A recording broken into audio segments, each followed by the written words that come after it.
아버지, 저희들 오늘도 돌봐주셨다가 이렇게 보고 싶고 사모하는 마음으로 생명의 공동체가 모여서 예배드립니다. 하나님 아버지, 이 시간에도 저희들의 영을 보일러 정결케 주셔서 저희들 교제 가운데, 예배 가운데 성령께서 역사하시어 하늘의 기쁨과 안식으로 충만한 시간 될 수 있도록 인도하여 주시옵소서. 하나님 아버지, 제주 사역을 마치고 이렇게 은혜 주신 것 감사하고 감사합니다.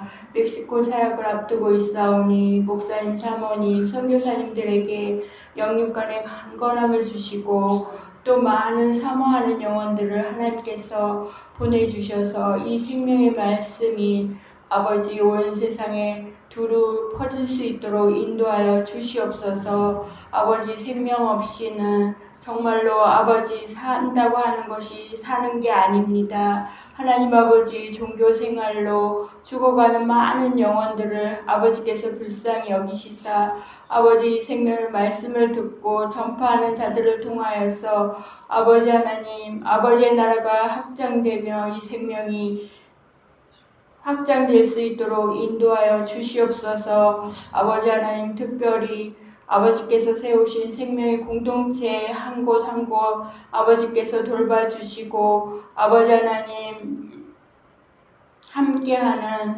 생명의 공동체 지체들에게도 날마다 아버지께서 은혜를 베푸셔서 생명을 얻고 또 풍성히 누리며 전하는 삶으로 인도하여 주시옵소서. 아버지 하나님, 신령교회를 축복하시고 아버지 하나님 이곳에 세우셨사오니 영적인 아버지 하나님 이제 일에 아버지께서 맡기신 일에 충성하는 아버지 교회가 될 수 있도록 인도하여 주시옵소서. 오늘도 성령께서 저희들을 친히 인도하시며 특별히 목사님에게 영육간의 강건함과 성령의 충만함으로 아버지께만 충성할 수 있도록 삶을 축복하여 주시옵소서. 감사드리며 예수님의 이름으로 기도했습니다. 아멘. 말씀 오늘 묵상한 말씀 마태복음 25장 1절에서 13절까지 말씀입니다.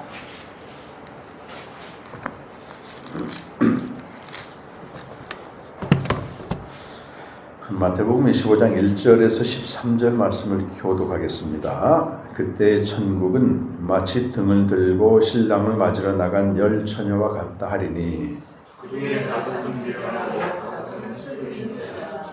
미련한 자들은 등을 가지되 기름을 가지지 아니하고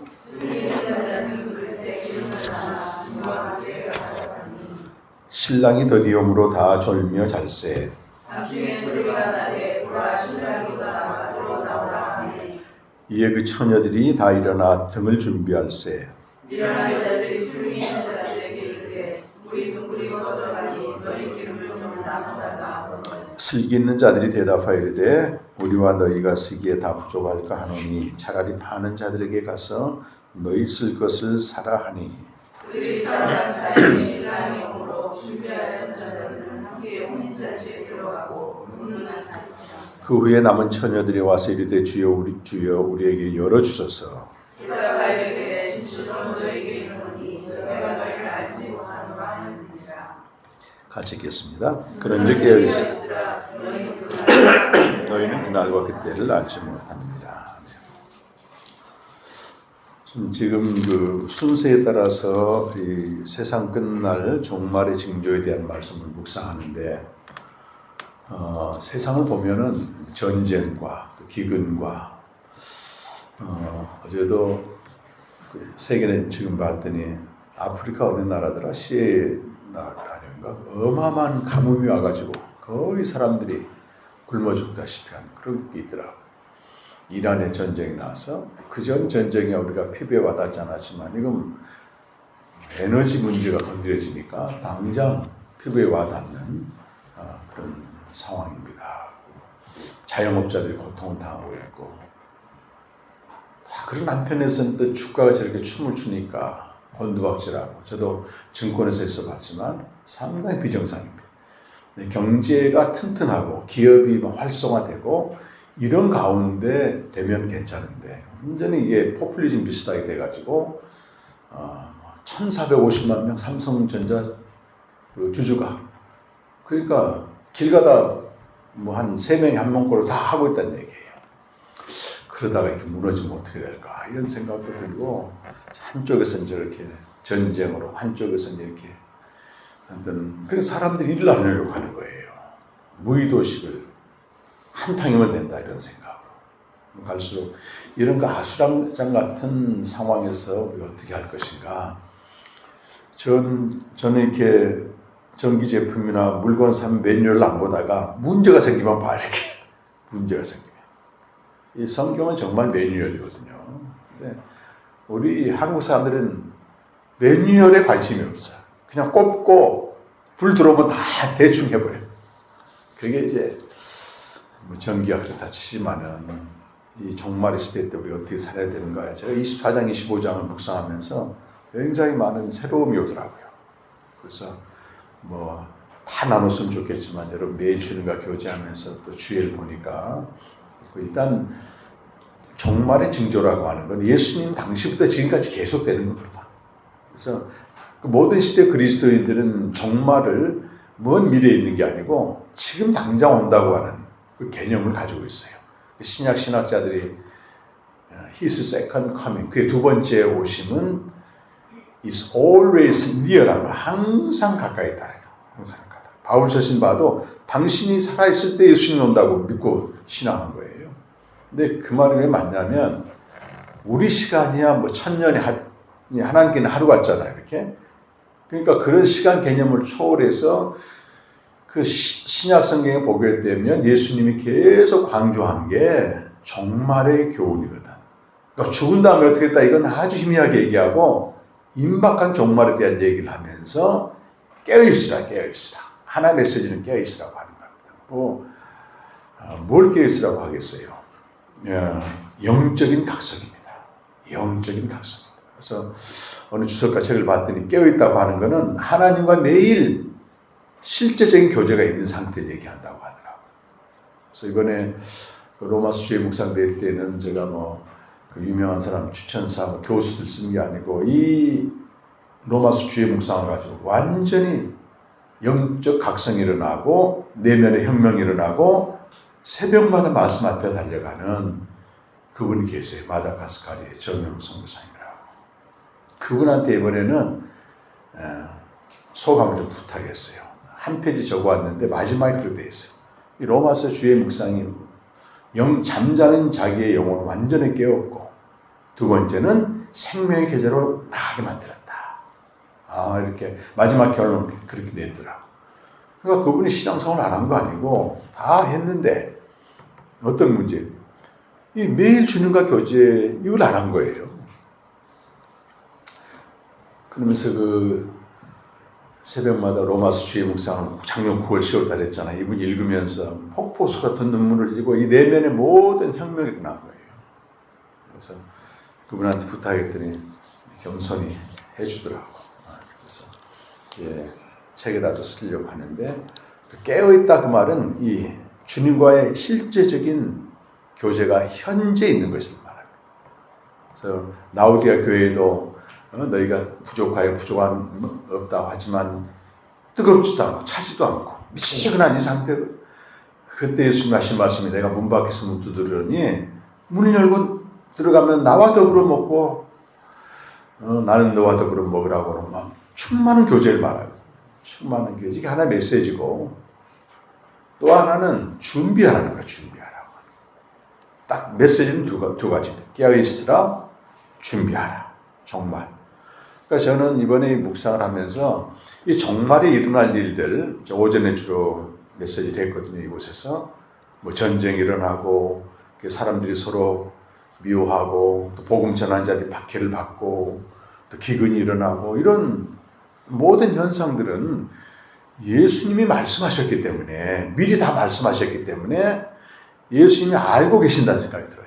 지금 이렇게 곳곳에 전쟁이 일어나고 기근이 일어나는 모르는 분이 아닙니다. 그분이. 세상 어떤 역사도 그분의 허락 없이 이루어진 게 아니기 때문에 그럼 그분이 다 알고 있다는 얘기는 우리가 당황할 필요가 없다는 거예요.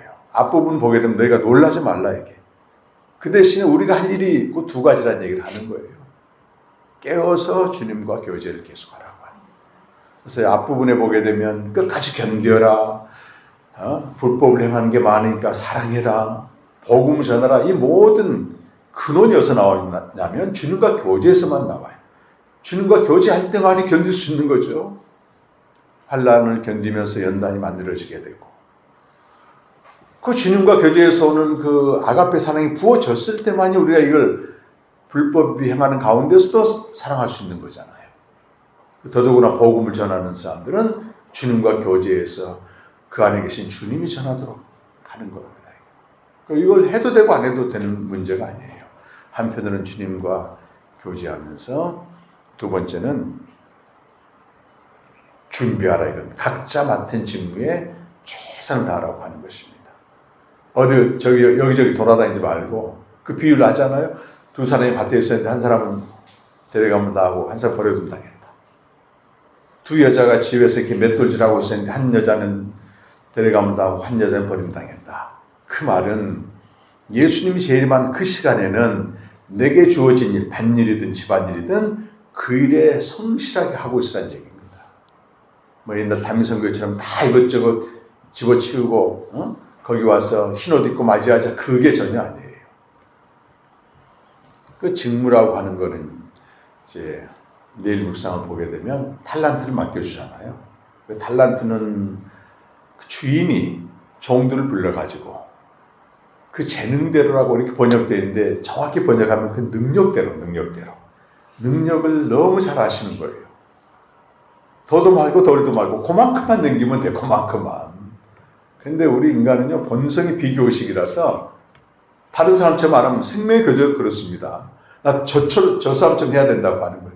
그 넌센스입니다. 넌센스. 우리에게 주신 그 능력대로만 하면 되는 믿음의 분량들.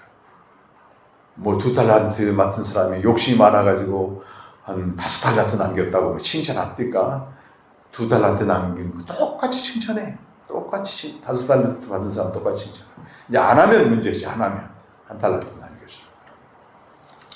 그래서 오늘 이 본문은 그 준비하라고 하는 그 메시지 중에 첫 번째 비유인데, 10처녀가 있었다. 신랑 오는 걸 기다린다. 당시에 유대의 결혼은 주로 밤에 했는데 그 들러리들, 신부 들러리들이 있었답니다. 그래서 이제 신랑이 오게 되면 이 신부 들러리들이 횃불 들고 있다가 춤을 추면서 맞이한다. 그게 이제 결혼 풍습이거든요. 그 일상적으로 이 독자들이 알 수 있는 이 결혼 풍습을 가지고 예수님이 말씀을 하시는 거예요, 지금.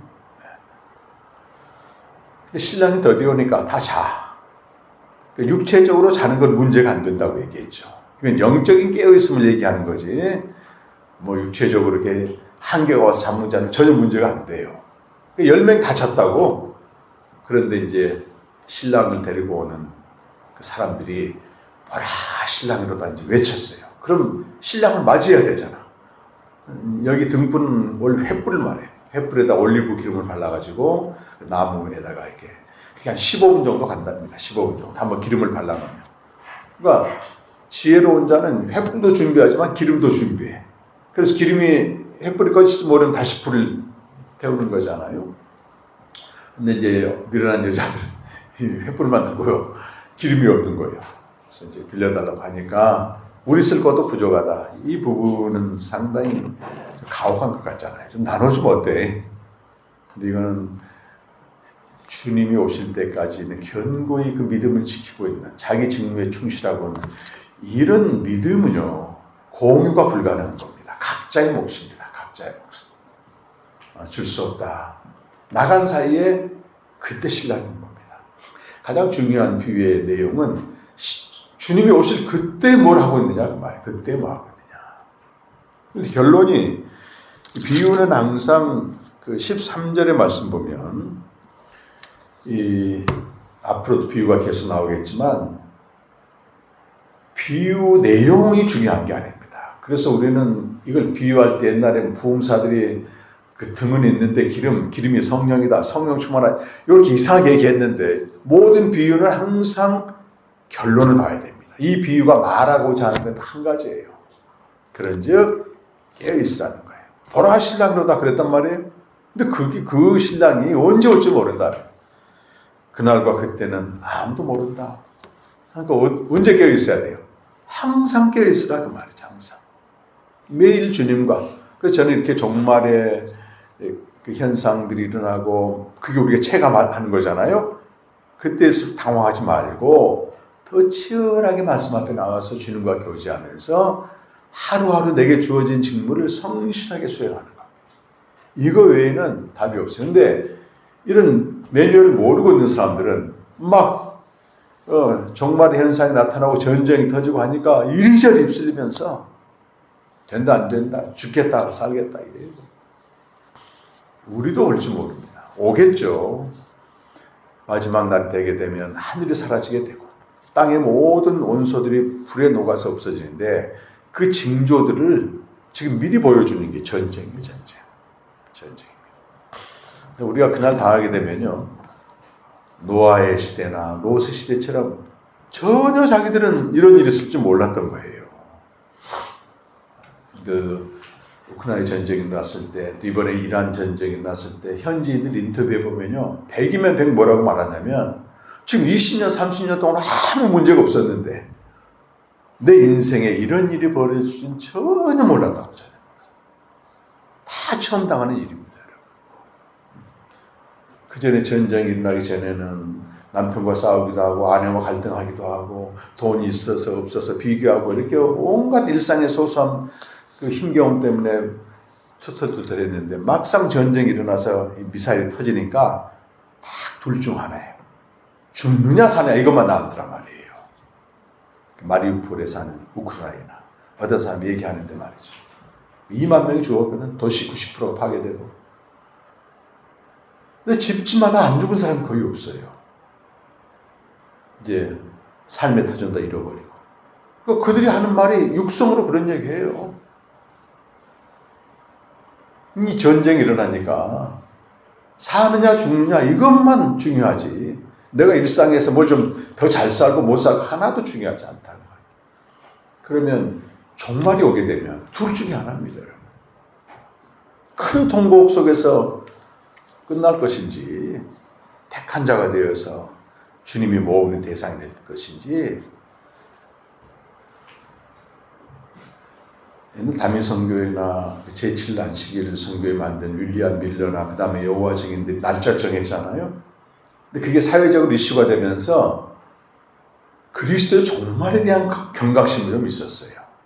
오신다 그분이. 날짜 정한 건 잘못됐습니다. 날짜가 안 오니까 자꾸 연장하고 했잖아요.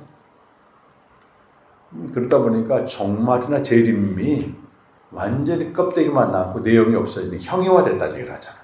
이렇게 돼버렸어요. 그러니까 뭐 양치기 소년처럼 뭐 재림 얘기해도 믿지도 않고. 근데 우리 믿는 자들에게 그리스도의 재림은 축복의 날이거든 사실은. 완성되는 날입니다. 우리 신앙도 완성되는 날. 그분의 의로움으로 인해서 그래요. 그러니까 믿는 자들은, 근데 이 종말의 날을 믿는 자들에게 공포심을 심어주는 게 잘못해서 가는 거예요. 요한계시록을 잘못해서 하면 그렇게 공포심을 심어주거든. 그래서 정말 흔들리지 말고 이렇게 매일 주님과 교제하면서 어떤 일을 하든지 복음을 전한 일에 기도든 또 물질적인 동력이든 해가지고 더 열심히 전해야 됩니다. 그래서 다음 주에 이렇게 멕시코 가는데, 이번에도 이제 제주 캠프에도 그랬지만 멕시코 가는데 몸에 지체잖아요. 지체 중에 한 명이 지금 가는데 여러분 몸이잖아. 몸에 또 한 지체이기 때문에 여러분이 함께 가는 거예요. 함께 가는 거예요. 그래서 같은 시간에 기도하고 또 하나님께 맡기고 또 주님 일하실 걸 또 기대하고, 이게 한 몸이 움직이는 거니까. 그러면 조금 이 종말의 증상들이 가져오는 세상 현상들에 대해서 조금 더 자유할 수 있습니다. 매이게 되면 물을 지킬 만한 것보다 마음을 지키라고 했는데, 제가 오늘 요한복음 13장을 읽는데 그 마귀가 예수를 팔려는 생각을 유다에게 이렇게 넣어줬더라고. 생각을, 우리가 생각이 하루에 5만 가지 생각이 있잖아요. 근데 우리의 생각은 거의 거짓된 상상력에서 오는 게 많습니다. 현재 일과 장래 일에 대해서. 어떤 대상에 대해서도 그렇고 사람에 대해서도 그렇고. 저도 생각 싸움이에요. 생각 싸움. 육신의 생각이거든 대부분. 근데 이걸 어떻게 몰아내느냐고. 방법은 빛이 임해야지 어둠이 물러가듯이. 내가 스스로 없애려고 하면 안 돼요. 저 위에 계신 주님을 바라보고 그분의 긍휼하심을 바라보고 영의 생각이 내 안에 들어오게 되면 이거 그냥 소멸되는데, 이걸 계속 마귀가 넣어준 생각이든 육신에 나온 생각이든 붙잡고 있으면 염려, 근심 완전 환난과 그곳에 빠지더라고 제가 보니까. 여러분도 그렇죠? 저는 정말 그래요.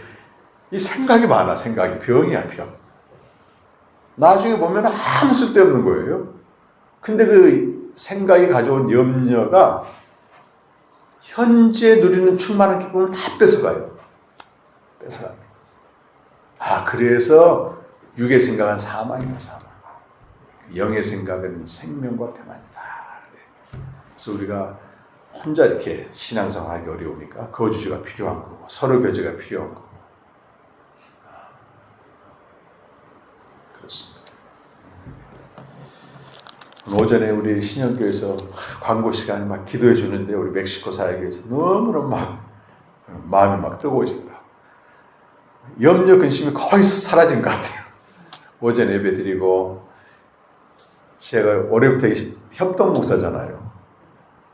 협동 목사로서 이렇게 성도들 대하는 거하고 어쩌다 몰아서 대하는 거하고 너무 달라 분위기가. 가족 같은 곳에서 이렇게 해주셨으면 감사하고, 이제 여러분들이 또 해주셔야 됩니다.